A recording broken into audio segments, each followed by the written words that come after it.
temos agora a semana 4 do PET 4.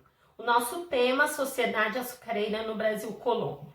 O texto da página 71 e 72, ele vai nos dar subsídios para realizar as atividades que são propostas na página 72 e 73. Basicamente, esse texto, ele vai nos dar uma visão do quanto a produção da cana-de-açúcar e do açúcar na colônia foi importante para Portugal, para a coroa portuguesa. Como nós vimos, a produção do açúcar na colônia americana, ela gerava altos lucros para Portugal. Foi escolhida também porque os portugueses já tinham experiência com o cultivo da cana em outras colônias, principalmente na África, e já tinham experiência também com a produção do açúcar. E outro fator, que levou a coroa portuguesa a escolher a cana-de-açúcar para ser introduzida aqui na colônia foi devido à terra, ao solo, que era o solo de Massapê, do Nordeste, e um clima muito propício para cultivar a cana. No início, os engenhos de produção de açúcar, a plantação da cana e a produção do açúcar estavam centrados na região Nordeste, que fez com que essa região tornasse o centro econômico da colônia. Com o passar do tempo, o rei de Portugal desejava que essa cultura da cana e essa formação dos engenhos se dispersasse aí por toda a colônia. Assim, ele decide autorizar aos donatários a doação de sesmarias. O que eram sesmarias? Os donatários que tinham recebido as capitanias, eles podem doar vastas propriedades a colonos católicos para serem introduzido aí o cultivo da cana e a produção de açúcar. Essa doação das sesmarias deram origem ao que nós conhecemos hoje por latifúndios, que são grandes fazendas onde eles cultivam apenas um tipo de produto, tá? As sesmarias, ela tinha por objetivo, dispersar aí o sistema açucareiro por todo o território colonial e, ao mesmo tempo, gerar lucro para a coroa portuguesa. Muitas sesmarias vão progredir e vão se tornar importantes centros de produção de açúcar colonial, e o que vai gerar um sistema muito lucrativo para a coroa portuguesa. Nesta imagem, eu tenho representado a organização de um engenho colonial. Ao centro, a Casa Grande, atrás a senzala, onde viviam os escravos, o canavial, aqui a cavalo, o representante, o feitor, que era responsável pelo controle do trabalho dos escravos, e também ele que agia para conter a revolta dos escravos, tá? Depois nós temos o moinho, aqui é um moinho de água, existia de vento ou até por tração animal. A moenda, onde a cana era moída. A casa das caldeiras, onde todo o caldo que era extraído da cana era levado para ser purificado, para purgar.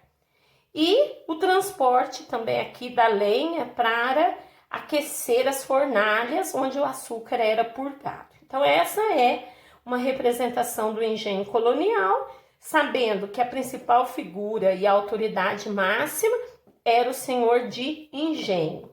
Aqui nós temos as etapas da produção do açúcar. Aqui, onde a cana era plantada, depois cortada e levada para os carros de boi, eram trazidas até a moenda, onde a cana era moída, colocada em recipientes que eram levados para a casa das caldeiras. Ali, esse caldo que foi extraído da cana, ele era cozido em altas temperaturas para retirar todas as impurezas, virava um melado grosso esse melado era colocado em formas de barro que tinha um orifício no fundo e levado para casa de purgar. Então aqui, tá? Esse orifício era para que fosse o que não fosse utilizado para a produção do açúcar fosse tirado. Então na casa de purgar, o melado ficava nas formas até cristalizar, até ele endurecer. Durante a formação dos cristais, o furo das formas permanecia fechado. Depois ele era aberto, permitindo a passagem de um mel, de um líquido. Ficava então só o açúcar cristalizado, tá? Bem, quando ele estava aí por vários dias nesta forma, quando ele estava bem duro, ele era tirado das formas, cortados, ele era chamado até de pão de açúcar, tá? Ele era cortado e daqui ele era ensacado e levado então até os pontos de venda, até os navios aí para onde dali ele era enviado para toda a Europa. Terminando o texto, nós temos então uma parte falando para nós, né, dos escravos responsáveis pelo trabalho pesado da produção do açúcar. Eles vinham da África, onde eles eram arrancados de suas casas à força, passavam por uma longa viagem em navios negreiros ou tumbeiros, em condições subhumanas, né, com falta de higiene, adoeciam, e chegando na nova terra, eles eram obrigados a trabalhar compulsoriamente, sem receber nada em troca. Muitos desses escravos, eles chegavam a se suicidar, preferiam a morte do que ser escravizados. Outros se rebelavam contra seus donos, né? Eles tentavam fugir, se embrenhavam nas matas e foi assim que nasceram os quilombos ou as comunidades quilombolas. Essa parte da escravidão africana, ela marcou sobremaneira aí a nossa cultura, a cultura e a sociedade brasileira. Infelizmente, até os dias atuais, ainda vemos reflexos desta escravidão, dessa discriminação com a comunidade negra no Brasil. Bem, terminando o texto, eu gostaria de fazer com vocês, para colocar para vocês alguns legados que o sistema de capitanias hereditárias trouxe para o Brasil, tá? Então, o sistema de capitanias hereditárias, doação de Sesmarias, ela é responsável pelo nascimento do coronelismo no Brasil, ou seja, os coronéis, os donos das grandes fazendas que ditavam as regras. Do clientelismo, ou seja, os meus amigos, eu sou um coronel, eu vou beneficiar quem é meu amigo. E vou comprar dele, vou vender para ele, vou ajudar quem é do meu grupo e vou excluir os demais. Há o período do mandonismo no Brasil, né, onde apenas um grupo manda e os demais obedecem. Também foi durante o sistema de capitanias e doação de Sesmarias que nasce o latifúndio e a má distribuição das terras, por isso que nós temos um território gigantesco, mas com a concentração de terras nas mãos de poucas pessoas. E nasce a indústria do açúcar no país, principalmente até hoje aí na região Nordeste.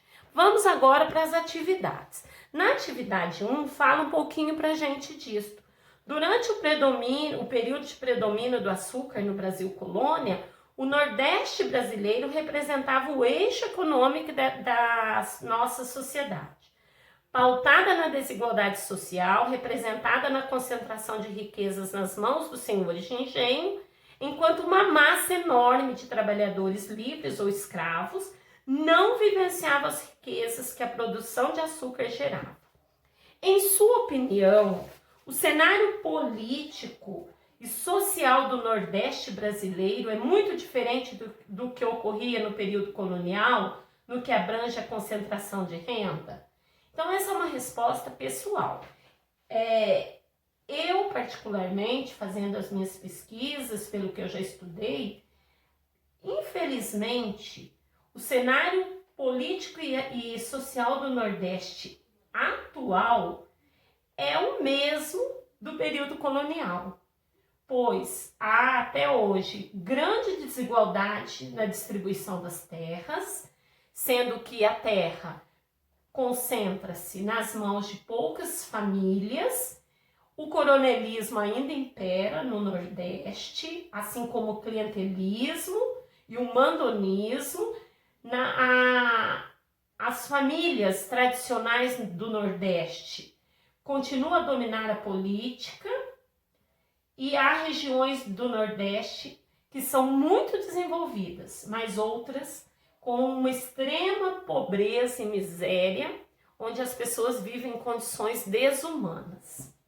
Na 2, pediu que você descreva as etapas de produção do açúcar. Então, você pode retornar no texto, que lá tem as etapas, e você copia, ou você pode estar olhando a imagem que eu coloquei para você, né? Primeiro é o plantio e o corte da cana. Segundo, a cana é transportada para as moendas. Terceiro, a cana é moída. Quarto, ela é levada para os fornos ou fogões de alta temperatura para produzir o melado. Depois ela passa para a casa de purgar, onde ele descansa até cristalizar o melaço, e depois os pães de açúcar são embalados e enviados aí para a Europa, tá? Então você tem aí onde tirar, no texto ou na imagem que eu postei. No 3, pediu para você elaborar um parágrafo narrando como você imaginaria que a vida de uma pessoa escravizada no Brasil, desde a sua captura até sua vida de trabalho forçado. Busque imaginar todos os âmbitos da vida social de um escravizado, envolvendo sentimentos, saudades da terra, sonhos e sofrimentos. Então eu quero que você conte para mim assim, como seria a vida de um escravo que foi capturado na África, toda a viagem que ele teve nos navios, que ele viu, né? Muita gente aí, muitos escravizados em espaços pequenos dentro dos navios, com doenças, mortes, açoites, a saudade da família que ele teve durante toda essa viagem. Às vezes ele estava com a família, mas aqueles eram separados. Então eu quero que você escreva aí um pequeno texto, aí, um parágrafo sobre a vida de uma pessoa escravizada no Brasil durante o período aí da escravização indígena, africana, desculpa.